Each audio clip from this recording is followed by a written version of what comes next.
बिस्मिल्लाहिर्रहमानिर्रहीम। हज़ारों साल नरगिस अपनी बेनूरी पे रोती है, बड़ी मुश्किल से होता है चमन में दीदावर पैदा।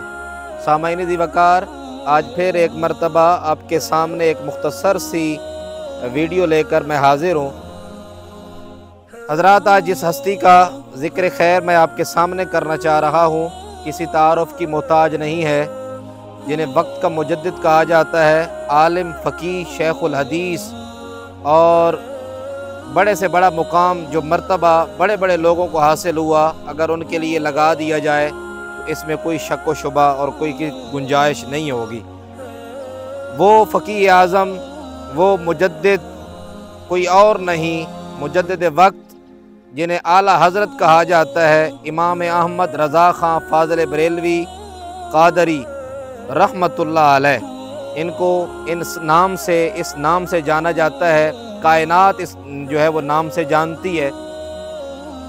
और याद रहे, जब अल्लाह रब्बुल आलमीन ने किसी आदमी से काम लेना होता है और जब लोगों की हिदायत उस आदमी के ज़रिए रखी होती है, तो अल्लाह रब्बुल आलमीन कई पुश्तों से उस आदमी के ख़ानदान में आलिम दीन पैदा फरमा देता है, मुत्तकी और परहेज़गार पैदा फरमा देता है। अगर मैं थोड़ा सा मुख्तसर इस ख़ानदान का तारुफ़ करवाऊँ तो इनके जो सबसे बड़े बुज़ुर्ग थे, मौलाना शहज़ादा सईदुल्लाह ख़ान साहिब रहमतुल्लाह अलैह, ये वक्त के शहज़ादा भी थे और इंतहाई काबिल आलिम दीन भी थे। और ये दिल्ली तशरीफ़ लाए, पिंधार के रहने वाले थे और दिल्ली आए और दिल्ली में इनको बड़ा मुकाम मिला और बटालियन फ़ौज का इनको सरबराह मुकर्रर किया गया और इनको बड़ा वहाँ पे मुकाम और मर्तबा हासिल हुआ। इनके एक साहबजादे थे काज़िम अली ख़ान साहिब, वो भी बहुत बड़े मौलाना, मुत्तकी और परहेज़गार थे। और इनके दो साहबजादे हकीम तकी अली ख़ान और दूसरे थे मौलाना रज़ा अली ख़ान। हकीम तकी अली ख़ान ये वक्त के बेहतरीन तबीब थे। एक आज ये समझ लें कि आज के दौर के बेहतरीन डॉक्टर, बड़े बड़े लाइलाज मरीज़ इनके पास आते और अल्लाह रब्बुल आलमीन के फ़ज़ल और करम से शिफा पाते। इनके हाथ में अल्लाह ताला ने शिफा रखी हुई थी। और दूसरा मैंने बताया मौलाना मुफ्ती रज़ा अली ख़ान साहिब रहमतुल्लाह अलैह, जो वक्त के बेहतरीन शेखुल हदीस थे, बेहतरीन आलिम दीन थे और फ़कीह थे। और बड़े बड़े लोग अपने मसाइल दरियाफ़्त करने के लिए और अपने मसाइल लेकर आपके पास पेश होते और उसका जवाब हासिल करते। और यही वो मौलाना रज़ा अली ख़ान है जो इमाम अहमद रज़ा ख़ां फ़ाज़िल बरेलवी रहमतुल्लाह अलैह के दादा थे।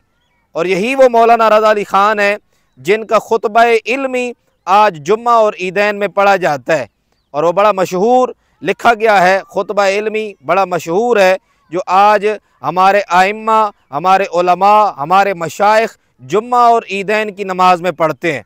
इनके साहबजादे वो भी अपने वालिद मोहतरम से कई कम नहीं थे, मौलाना नकी अली ख़ान रहमतुल्लाह अलैह, जो इमाम अहमद रज़ा ख़ां फ़ाज़िल बरेलवी रहमतुल्लाह अलैह के वालिद ग्रामी थे।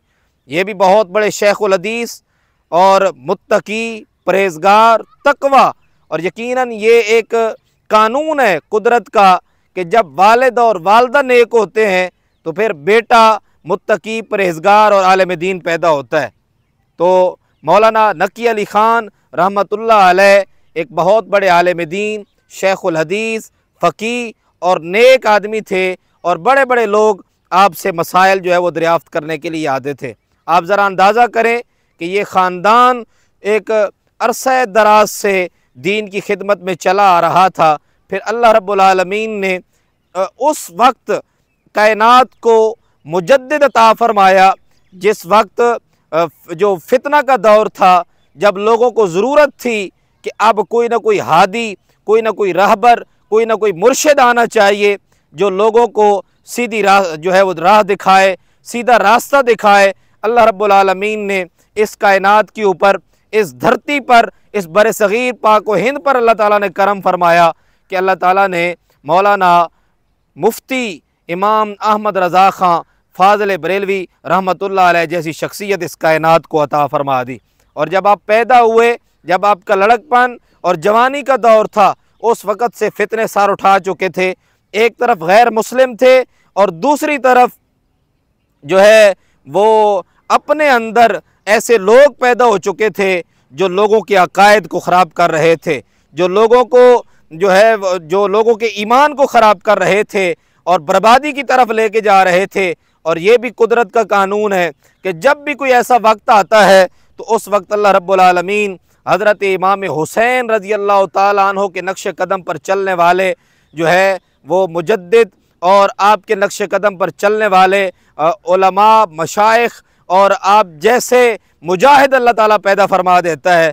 तो अल्लाह रब्बुल आलमीन ने करम फरमाया और इमाम अहमद रज़ा ख़ां फ़ाज़िल बरेलवी रहमतुल्लाह अलैह को 1272 हिजरी में 1856 ईस्वी में आपकी विलादत हुई और उसके बाद 1340 हिजरी 1921 ईस्वी में आपका विसाल हुआ 25 सफ़रुल मुज़फ़्फ़र को।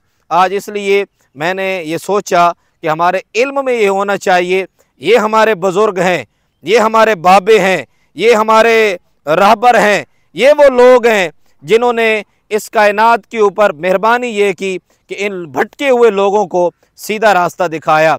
आज फितने फिर सर उठा रहे हैं। लोग कहते हैं कि जनाब कहा जाता है और कई ऐसे जो है वो फितना पैदा करने वाले लोग पैदा हो गए जो आज बुज़ुर्गों के ख़िलाफ़ कर रहे हैं कि ये बाबे शाबे किसी चीज़ की नहीं है, कोई काम इन्होंने नहीं किया। याद रहे, अगर बाबे ना होते तो मैं अक्सर कहता हूँ बुखारी शरीफ ना होती, मुस्लिम शरीफ ना होती, तिरमिज़ी ना होती। ये इतनी किताबें अहादीस की लिखने वाले हमारे बुज़ुर्ग और हमारे बाबे थे। आज अगर हम ये इल्म दीन की और ये मजहबी रास्ते पे और हम सीधे रास्ते पे चले हुए हैं तो ये हमारे बुज़ुर्गों का कमाल है। और अगर कोई आदमी बुज़ुर्गों को नहीं मानता तो फिर ये यकीन कर लीजिए, अगर वो वालिद को या दादे को या अपने ख़ानदान को न माने कोई आदमी तो यकीनन वो हलाली नहीं होता। ये गारंटी है। अगर एक आदमी अपने वालिद की अज़मत और शान को और कहे कि जी आपका इसमें कोई कमाल नहीं है तो यकीनन वो हलाली नहीं है। तो इसी तरह अगर हम इल्म दीन में ले लें या किसी भी चीज़ में हम ले लें, जो है ना, किसी भी तालीम में हम ले लें, हम कहें कि बुज़ुर्गों ने काम नहीं किया तो यकीनन ये हलालियों वाला काम नहीं है। अल्लाह रब्बुल आलमीन हमें अपने बुज़ुर्गों की जो है वो उनके बताए हुए रास्ते पर और उनसे प्यार करने की तौफ़ीक़ अता फ़रमाए। वस्सलाम।